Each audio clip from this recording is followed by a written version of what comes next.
अगर कानून का एक हिस्सा गलत हो तो क्या पूरा कानून रद्द हो जाएगा? हुक। आज मैं आर्टिकल 13 के तहत डॉक्ट्रिन ऑफ सेवरेबिलिटी एक्सप्लेन कर रही हूं बलसारा केस के साथ। Hook case impact part 1 the concept.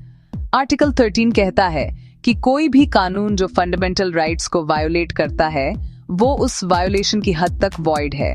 मतलब अगर किसी कानून में अच्छे और बुरे दोनों पार्ट हैं, अच्छे पार्ट बुरे पार्ट, तो कोर्ट्स सिर्फ बुरे हिस्से को हटाने की कोशिश करते हैं, पूरे कानून को नहीं।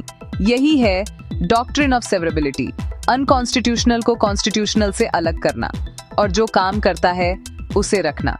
क्यों? क्योंकि कानून कॉम्प्लेक्स होते हैं। कभी कभी एक छोटी सी क्लॉज प्रॉब्लम होती है, पूरा स्टैट्यूट नहीं।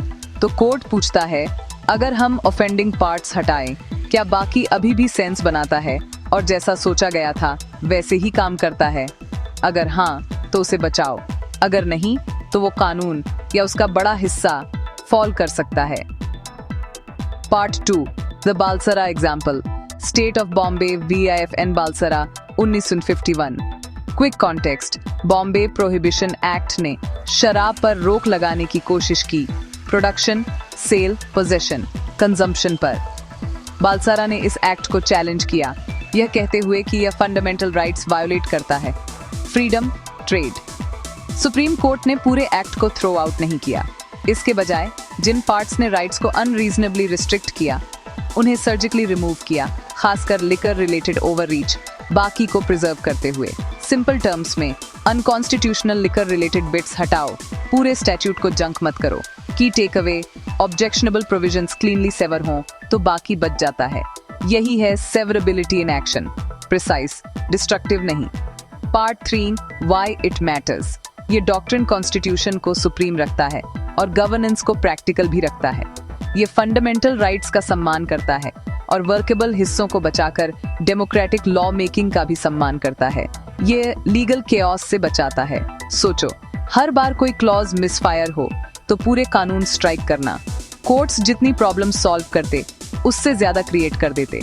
सेवरेबिलिटी दो गोल्स बैलेंस करता है, राइट्स की रक्षा करना और लीगल सिस्टम को स्मूथली चलाना।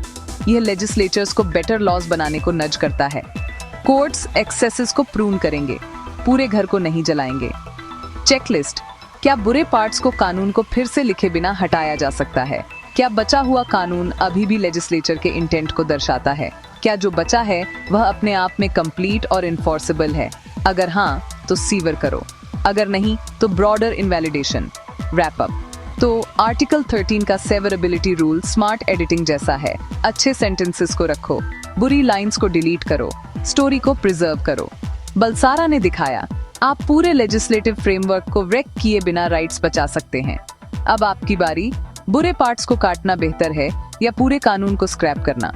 मुझे कमेंट्स में बताओ और लीगल लॉ को सब्सक्राइब करो क्रिस्प कॉन्स्टिट्यूशनल एक्सप्लेनर्स के लिए।